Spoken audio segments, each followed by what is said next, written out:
Bismillahirrahmanirrahim. Assalamualaikum warahmatullahi wabarakatuh. Alhamdulillah rabbil assalatu wassalamu ala asrofil anbiya'i wal mursalin wa ala alihi wa sahbihi rasulillahi ajma'in. Amma ba'du. Asyhadu an la ilaha illallah wa asyhadu anna muhammadar rasulullah. Allahumma sholli ala sayyidina Muhammad wa ala ali sayyidina Muhammad kama shallaita ala sayyidina Ibrahim wa ala ali sayyidina Ibrahim wa barik ala sayyidina Muhammad wa ala ali sayyidina Muhammad kama shallaita ala sayyidina Ibrahim wa ala ali sayyidina Ibrahim bil alamin innaka Hamidum Majid. Baik, perkenalkan, nama saya Rama Kurniadi. Saya berasal dari kelas P5E. Di sini saya akan mempresentasikan materi yang sudah saya buat di dalam modul sebelumnya, yaitu mengenai Al-Quran. Yang pertama yaitu pengertian Al-Quran. Al-Quran memiliki pengertian yang berbeda dalam bahasa dan istilah. Yang pertama yaitu menurut bahasa. Al-Quran berasal dari kata kerja bahasa Arab, qara'a, yang berarti membaca. Kata Al-Quran merupakan bentuk kata benda atau masdar dari kata kerja tersebut. Kemudian menurut istilah, Al-Quran adalah wahyu Allah Subhanahu wa Ta'ala yang diturunkan kepada Nabi Muhammad SAW melalui perantara malaikat Jibril. Al-Quran merupakan kitab suci umat Islam yang berisi tentang ajaran-ajaran agama Islam. Baik, kemudian yang selanjutnya itu adalah Al-Quran juga memiliki beberapa karakteristik. Di antaranya, yang pertama yaitu Al-Quran diturunkan di kota-kota besar Mekah dan Madinah mulai tahun 610 Masehi hingga 632 Masehi. Al-Quran terdiri dari 114 surat, 30 juz, dan terdiri dari 6.666 ayat. Al-Quran membahas tentang tauhid, kekuasaan Allah, hukum-hukum, dan Al-Quran dianggap sebagai bacaan yang membawa keberkahan. Al-Quran merupakan sumber ajaran, pedoman hidup, dan panduan moral.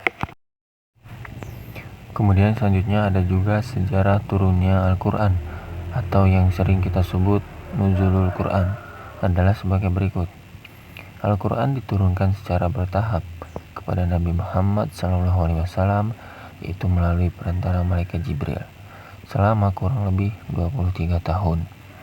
Peristiwa turunnya Al-Quran dimulai pada tahun 610 Masehi, ketika Nabi Muhammad SAW berusia 40 tahun. Turunnya Al-Quran pertama kali terjadi di Gua Hiro pada tanggal 17 Ramadan 610 Masehi. Turunnya Al-Quran dibagi menjadi dua periode, yaitu Makkiyah dan Madaniyah. Periode Makkiyah berlangsung selama 12 tahun 5 bulan 13 hari, dimulai dari 17 Ramadan 41 hingga permulaan Rabiul Awal tahun 54. Kemudian yang selanjutnya itu adalah periode Madaniyah, berlangsung selama 9 tahun 9 bulan dan 9 hari, dimulai dari permulaan Rabiul Awal dan 59 hingga 9 Dzulhijjah tahun 63. Peristiwa yang melatar belakangi turunnya Al-Quran beragam, seperti konflik sosial, kesalahan besar, dan pertanyaan-pertanyaan. Baik, yang selanjutnya itu adalah Al-Quran memiliki beberapa nama lain yang terkenal, diantaranya Asy-Syifa itu obat, Az-Zik pengingat, Al-Furqan yaitu pembeda yang benar dan salah, Al-Huda petunjuk, Al-Kitab kitab, Ar-Rahmah artinya rahmat, dan An-Nur artinya cahaya. Baik, next, yang terakhir yaitu mengenai orang yang berpegangan teguh pada Al-Quran akan menunjukkan perilaku yang mencerminkan keimanannya, seperti 1. Membaca Al-Quran setiap hari. Selanjutnya memahami dan mengkaji tafsir Al-Quran, menerapkan ajaran moral dan etika, membantu sesama manusia, menjaga hubungan dengan Allah melalui ibadah, berpikir kritis, dan bertindak bijaksana. Selalu berusaha menghormati, memuliakan, dan menjunjung tinggi Al-Quran. Hidup dalam ketaatan kepada Allah Subhanahu wa Ta'ala, baik dalam tindakan, pikiran, maupun perasaan. Mungkin sekian presentasi dari saya mengenai materi Al-Quran. Jikalau ada yang ingin ditanyakan, disilakan.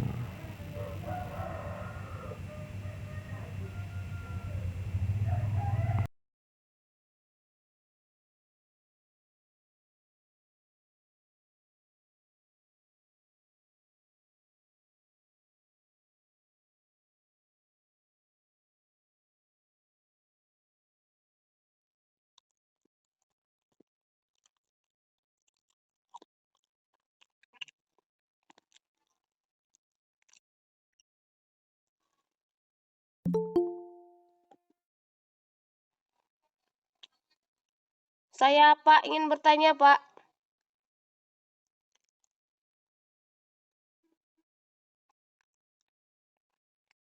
Pak, saya ingin bertanya. Pak, saya ingin bertanya apa Pak?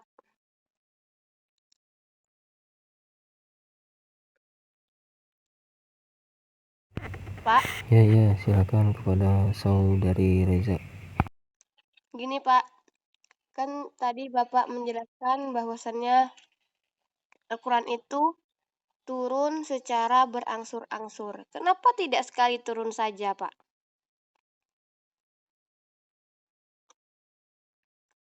Mungkin itu saja Pak, terima kasih. Baik, terima kasih pertanyaannya untuk Saudari Reza. Jadi pertanyaannya itu adalah kenapa Al-Quran itu turun secara berangsur-angsur. Baik, apakah sudah cukup pertanyaannya Saudari Reza? Sepertinya cukup Pak. Baik, izin menjawab pertanyaan dari Saudari Reza yang bertanya mana tadi? Kenapa sih Al-Quran itu diturunkan secara berangsur-angsur? Kenapa enggak sekaligus gitu? Nah, jadi kenapa Al-Quran diturunkan secara berangsur-angsur oleh Allah Subhanahu wa Ta'ala kepada Nabi Muhammad SAW? Karena ada beberapa alasan, diantaranya yang pertama, memudahkan Nabi Muhammad SAW dan pengikutnya untuk menyampaikan Al-Quran kepada orang lain.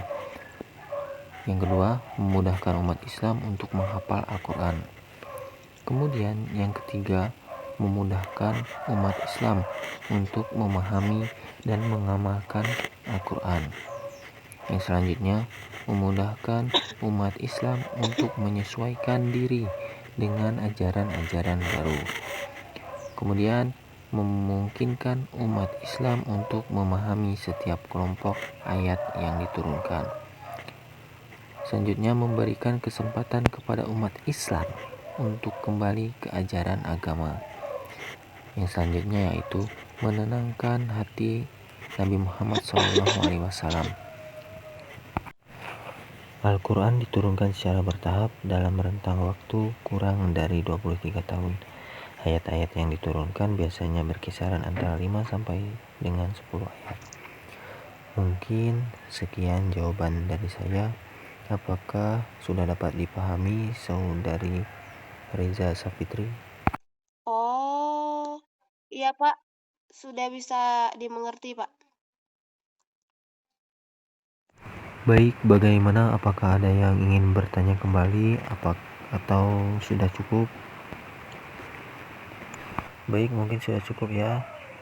Mungkin sekian penyampaian materi dari saya, kurang lebihnya mohon maaf. Kepada Allah saya mohon ampun. Wabillahi taufiq wal hidayah. Wassalamualaikum warahmatullahi wabarakatuh. Waalaikumsalam warahmatullahi wabarakatuh.